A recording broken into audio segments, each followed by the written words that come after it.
अ, नमस्कार ईश्वरचंद कुशवाहा जी। आज हम Leyland driver training institute Chhindwara में है, मध्य प्रदेश में है। ये बताइए, आप तो आर्मी से आए हैं, आप इधर ट्राइबल एरिया से बच्चे लोग को लेकर आप इधर शिक्षा दे रहे हैं ड्राइवर ट्रेनिंग के बारे में। ये इससे आपको एडवांटेज क्या है जो ट्राइबल एरिया से आप लेके आते हो? और दूसरी तरफ लाइक बहुत ड्राइवर से जब हम मिलते हैं वो लोग बोलते हैं हमारा बच्चे लोग कोई ड्राइवर नहीं बनेंगे। और दूसरा समस्या होता है, सब लोग कहने लगे बोरा मतलब 25% गाड़ी खड़ी है क्योंकि ड्राइवर नहीं है। इसमें ये ट्राइबल एरिया को टैप करने से, ड्राइवर बनने के लिए टैप करने से फ़ायदा क्या है? कैसा ये परिवर्तन लेके आ सकते हैं, बताइए। सर, इसमें जो ड्राइवर लोग बोलते हैं कि हमारे बच्चों को हम ड्राइविंग लाइन में डालेंगे, उसका रीज़न ये है क्योंकि उन्होंने अपनी स्थिति को सुधार लिया है।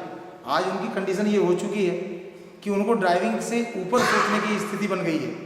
यहाँ तक वो संपन्न हो चुके हैं, उन्होंने अपने बच्चों को इतना एजुकेटेड कर चुके हैं, इसलिए वो उनकी सोच ये है कि हम ड्राइविंग लाइन में अपने बच्चे को नहीं भेजेंगे। इस कमी को पूरा करने के लिए हमारे इंस्टीट्यूट ने ट्रैवल एरिया से बच्चों को लेना शुरू किया। क्यों? क्योंकि अभी तक वो बच्चे इस लाइन से अनभिज्ञ हैं। आज उनका जीवन यापन मात्र जंगल की झाड़ों को काट करके, लकड़ियाँ बेच करके जीवन यापन कर रहे हैं। यहाँ तक उनकी कंडीशन है कि उनको 2 वक्त का खाना नहीं मिल पा रहा है। तो उनको ला करके हम लोग प्रशिक्षण देते हैं और उन्हें ड्राइविंग से संबंधित सारी खूबियों के बारे में परिचय प्रदान करते हैं। हमें ये उम्मीद है कि वो बच्चे अब इस लाइन में आकर के अपनी स्थिति को सुधारने की कोशिश करेंगे ताकि उनका जीवन अच्छा हो सके, प्लस अपने ड्राइवरों की जो कमियाँ हैं हम उसको पूरा कर सकें।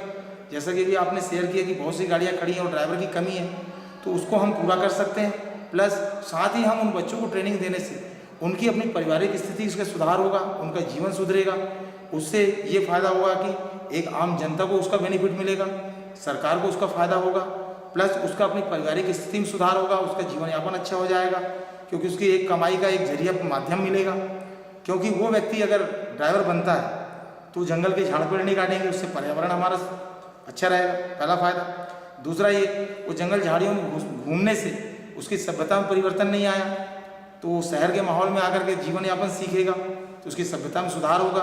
दूसरा चीज़, वो ड्राइविंग लाइन में रहेगा तो वो एक स्थान से दूसरे स्थान जाएगा तो सामान को छोड़ेगा ले आकर के, तो वो माल एक स्थान से दूसरे स्थान पर जाएगा तो एक आम जनता को मिलेगा, तो जनता के पर्याप्त समय पहुँचेगा वो, और जनता को मिलेगा तो जनता की कमियाँ पूरी होंगी। प्लस वो माल जब दूसरे मार्केट में जाके बिकेगा तो सरकार को उस माल पर सेल टैक्स मिलेगा, तो इसमें सरकार को बेनिफिट हो जाएगा। और सही समय पर माल अगर वो पहुंचाता है तो जनता को फायदा हो जाएगा, और वो इस काम को करता है तो उसको तनख्वाह मिलेगी तो उसका जीवन सुधर जाएगा। प्लस वो एक स्थान से दूसरे स्थान पलायन करेगा तो वो नई संस्कृति का आवरण करेगा, उससे वो अपने परिवार को सही दिशा प्रदान करेगा और उससे उसका परिवार संपन्न होगा, सुखी होगा और आगे चल के उसका परिवार का एक उज्जवल भविष्य निर्मित होगा। अच्छा कुशवाहा जी, जब मैं गया 2 दिन से ये जो विद्यार्थी है उनसे मिलकर बात करता हूँ तभी ये निकल के आता है ये सब दूर, मतलब उसका गांव के आसपास और छिंदवाड़ा समझ लीजिए, छिंदवाड़ा के अंदर ही वो लोग काम करने के लिए इच्छा है, बाहर जाके काम करने के लिए इच्छा नहीं है। इसमें कैसा परिवर्तन लेके आए? उससे जैसा तो सब लोगों को नौकरी इधर यही जगह पे मिलने का चांसेस बहुत कम है, उनको बाहर जाके काम करना पड़ेगा। इसके लिए मनस्थिति में कैसा परिवर्तन लेके आ सकते हैं? उसका कारण है सर, उनकी सोच ऐसी है। पहले तो हमें उनकी सोच बदलना पड़ता है, इसमें हम लोग पूरा प्रयास करते हैं, हमारा इंस्टीट्यूट पूरा प्रयास करता है। उसका कारण है क्योंकि वो कभी भी अपने गांव से बाहर निकला नहीं, वो बच्चा, उसे ये तक नहीं मालूम है कि ट्रेन होती कैसी है। ट्रेन में आज तक जर्नी नहीं की जिस व्यक्ति ने, जिसने बड़े शहर देखा ही नहीं है आज तक, तो आदमी बाहर जाने से डरेगा ही, उसको भय लगेगा कि बाहर के लोग कैसे होंगे, उनका हमारे साथ व्यवहार कैसा होगा, हमारे साथ वो बर्ताव कैसा करेंगे, तो उनको हमारी भाषा समझ में आएगी या नहीं आएगी।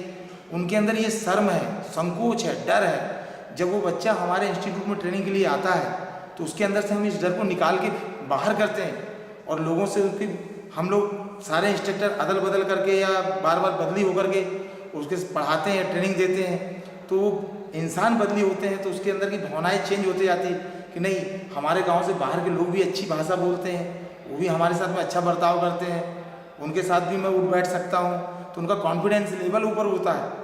तब वो अपने गांव से बाहर निकलने के लिए सक्षम और तैयार हो जाते हैं, निर्मित हो जाते हैं कि नहीं, हाँ हम बाहर भी रह सकते हैं, हम बाहर भी घूम सकते हैं, बाहर भी कमा सकते हैं, हमारी जैसी लोग हमारी जैसी भाषा बोलते हैं, हमारे जैसे लोग पहनते उड़ते हैं, हमारे जैसे चलते फिरते हैं, सेम हमारे जैसे जीवन उनका भी है। जब वो इस टाइप से पहचानते हैं तो उनके अंदर का वो डर और भय दूर हो जाता है, तो वो बाहर जाने के लिए निर्मित हो जाते हैं।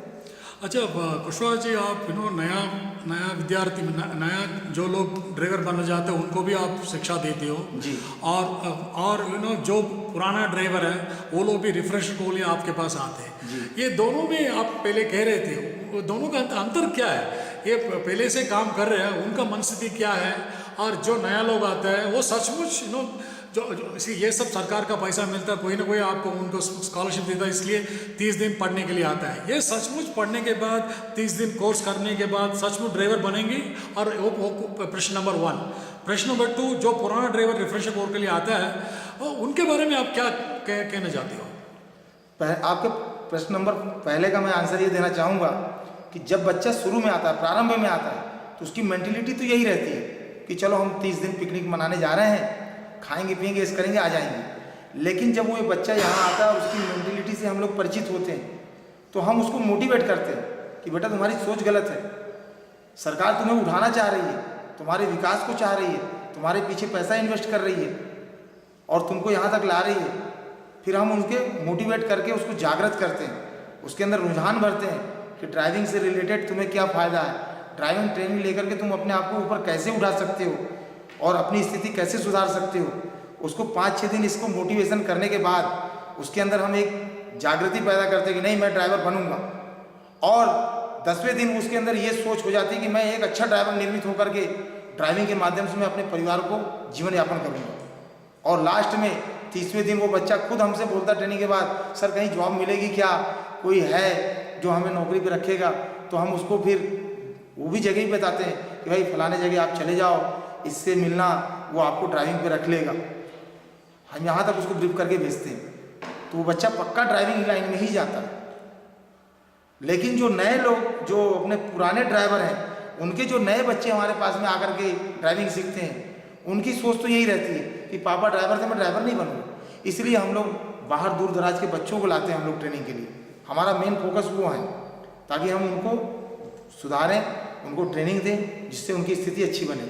और रहे जो पुराने ड्राइवरों का सवाल था आपका, पुराने ड्राइवरों के अंदर एक मैंने मेंटलिटी देखा हूँ कि हमने जैसी चादर ओढ़ रखी है, वो चाहे गंदी हो चाहे उजली हो, हम उसी में अपना जीवन गुजारेंगे, उसको हम धोएंगे नहीं, चाहे वो बदबू ही मारती रहे।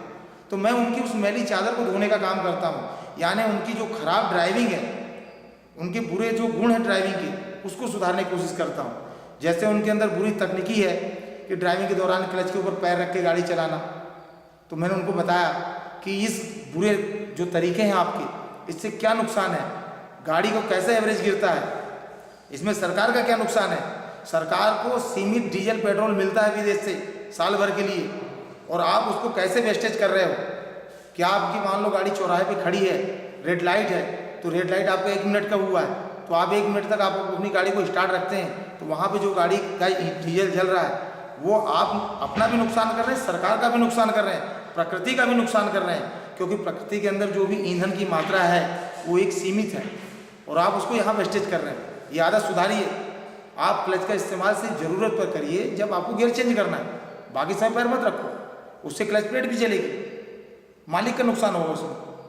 तो ये त्रुटियाँ उनकी मैं दूर करता हूँ। दूसरी चीज़, उनकी एक बुरी आदत यह है कि अपने पुराने सीखे हुए ड्राइविंग के तौर तरीके को ही वो अनुसरण करते हैं, जबकि वाहन के अंदर नई नई टेक्नोलॉजी आ चुकी है, पावर स्टीयरिंग आ गया, ऑटोमेटिक ट्रांसमिशन सिस्टम आ गया और नए नए इंजन आ गए जिसमें EGR सिस्टम है। तो उनका रख रखाव, जैसे नए इलेक्ट्रॉनिक इंजन आए, EDC इंजन जिसमें सेंसर वाले इंजन हैं, उनका उनको यूज़ करने का तरीका नहीं मालूम है। उस इंजन को वो पानी से धुलाई कर रहे हैं, सेंसर शॉर्ट हो रहे हैं, मालिक का नुकसान हो रहा है, फिर मालिक उनको डांट रहा है, फिर वो हमारे पास में आकर के रोते हैं, मालिक ने तो ऐसा गाली दिया।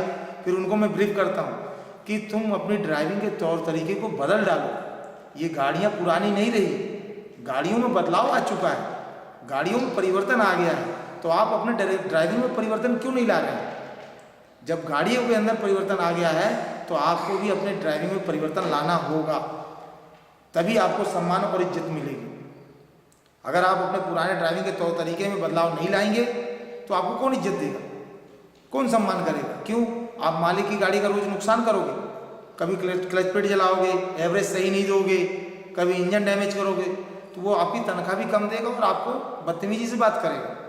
अगर आप ही उसकी गाड़ी को बिना किसी त्रुटि किए, बिना कोई नुकसान किए, बिना किसी डिफेक्ट के अगर साल भर चलाते हो और आपने कोई डिफेक्ट नहीं किया, साल भर के बाद उसी मालिक से अगर आप बोलते हो कि मालिक अगर आप मेरी तनख्वाह नहीं बढ़ाओगे तो मेरे को नहीं पूछता, मैं छोड़ के जा रहा हूँ, वही मालिक तुमको हाथ जोड़ के बोलेगा नहीं तू छोड़ के मत जा, मैं तेरे को तनख्वाह बढ़ाता हूँ। क्यों? क्योंकि आपने साल भर उसकी गाड़ी के अंदर कोई डिफेक्ट नहीं लाया, तो वो पैसा बचा मालिक का, तो उसके दिमाग में ये है कि इसने इतना पैसा साल भर बचाया है, अगर मैं इसकी तनख्वाह बढ़ा देता हूँ तो मेरे को नुकसान नहीं है, फायदा है। तो ऐसे में आपका सम्मान भी बढ़ेगा, प्लस आपकी तनख्वाह भी बढ़ेगी और इज्जत तो बनेगी। ये इसकी जानकारी। Thank you Kushwaha ji, thank you very much.